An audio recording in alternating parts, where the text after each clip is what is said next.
This is my X758 John Deere with a MCS-20 bagger. There's a lot of information online about the X758, which is a great tractor, but I didn't see much information about this bagger option.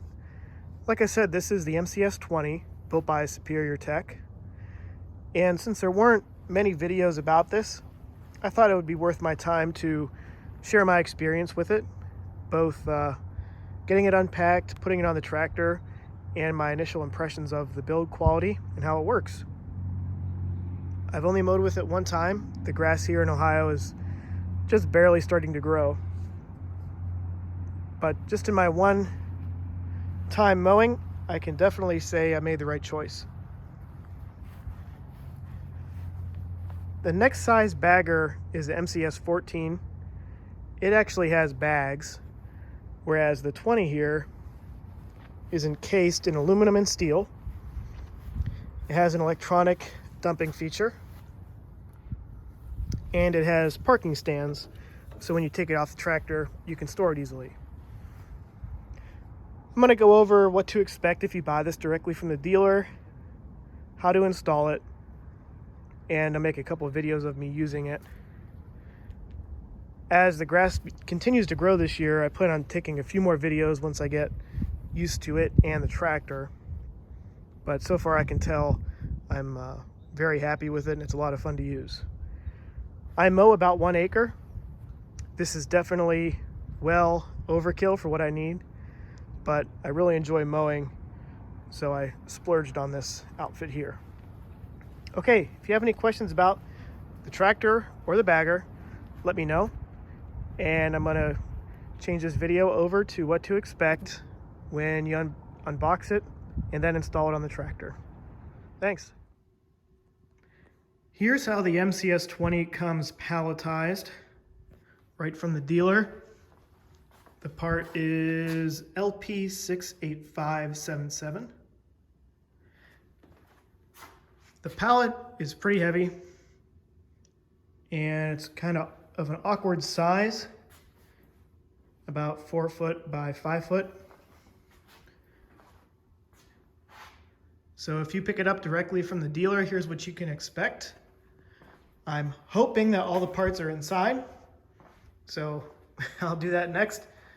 Unpalletize this, go through the parts, and begin assembly of the MCS, and then finally put it on the back of the tractor itself. So I'm going to go ahead and get this pallet disassembled and go from there.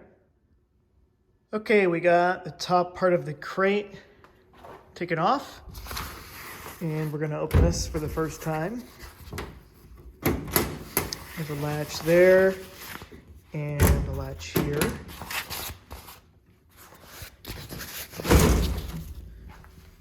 Ah, there we are. So this just goes up and stays. I don't see a gas strut or anything, but it does stay up nice.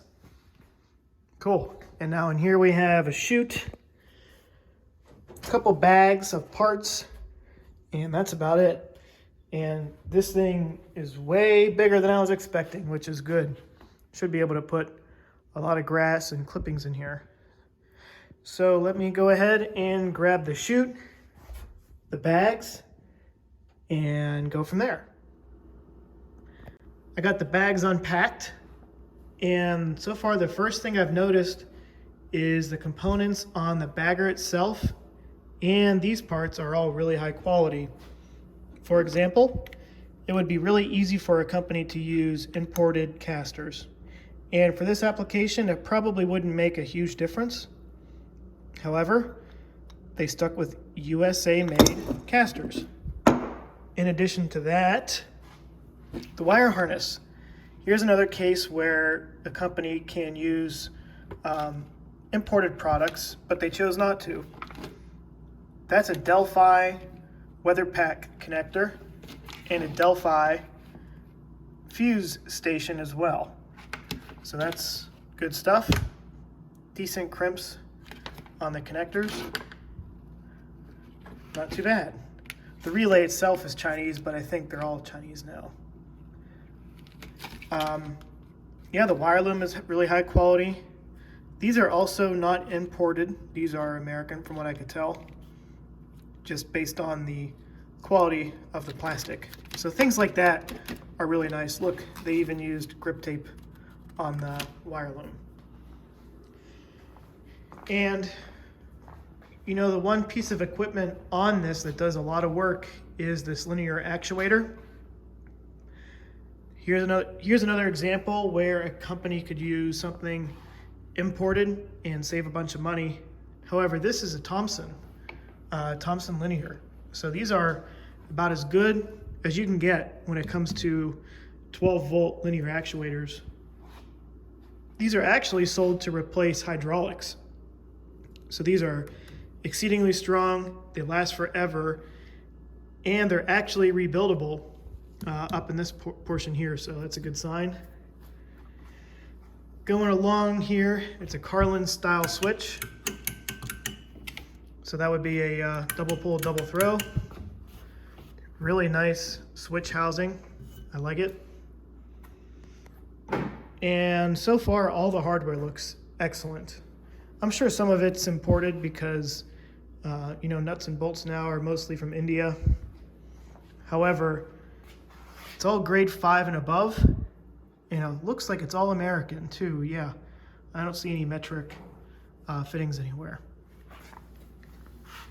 Kind of an interesting way. That's hollow, but that was swaged on the end. A nice clevis.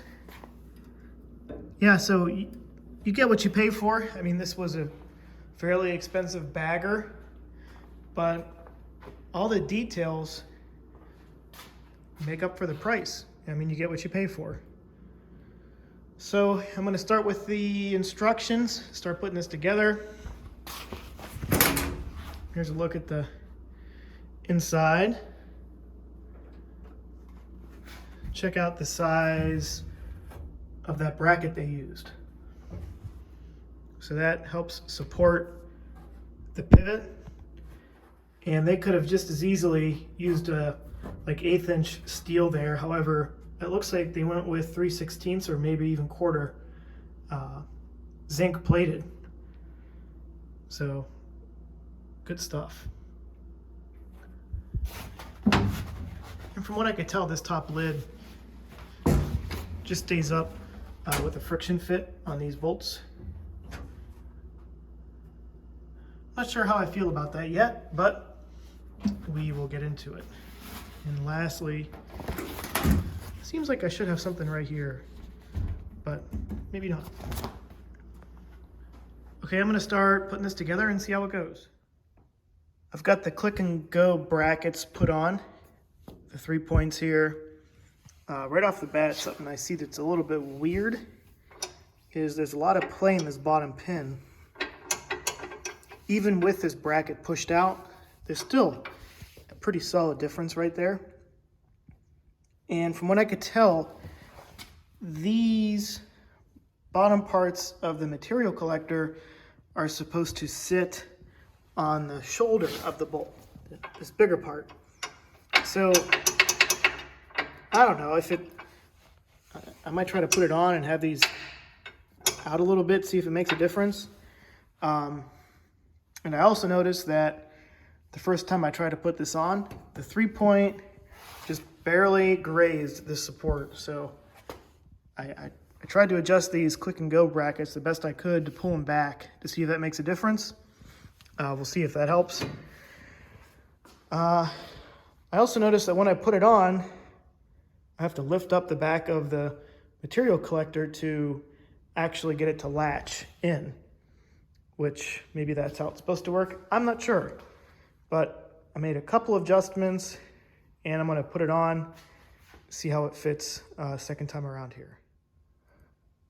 Okay, so with the bagger mounted, you can see you have to pick up the back of the bagger a little bit to get the top brackets installed. That's not too hard because you just basically back up to the bottom and then push the bagger up and it clicks in. However, getting it off is kind of a pain in the butt because you have to, you know, put weight on it this way and pull out the lever at the same time. It's not impossible, and it's actually probably not as bad as I'm making it sound, but I expected this to be more, you just back up to it, pull the lever, and you're connected. This might actually work in my favor because this will be parked on gravel, and gravel can be uneven, of course. So the fact that there's some play to get it connected and disconnected might help in my favor. But I do have it connected. The 3-point, you can see, is right up against that support. When I'm mowing, I'm not sure how high that's going to be. So I'm going to kind of see where that works once I'm using the deck, because when you push this down, you can see there's plenty of room. It probably will be out of the way for mowing. Okay, and then these feet come up nice and easy. This is one of the main reasons why I bought this, is because the other one, the 14 bushel, has no provisions for storage. And it's kind of big and bulky. Whereas this, it's got really nice casters that fold right up with it. And it doesn't add any width to the tractor. They still fall inside the power flow. You just have to be mindful that they're there so you don't take out a tree or whatever else with it. All right. Same thing here.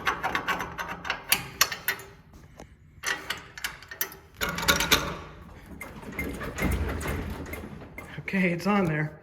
I'm gonna wire it up, put the weights on the front, and try it out.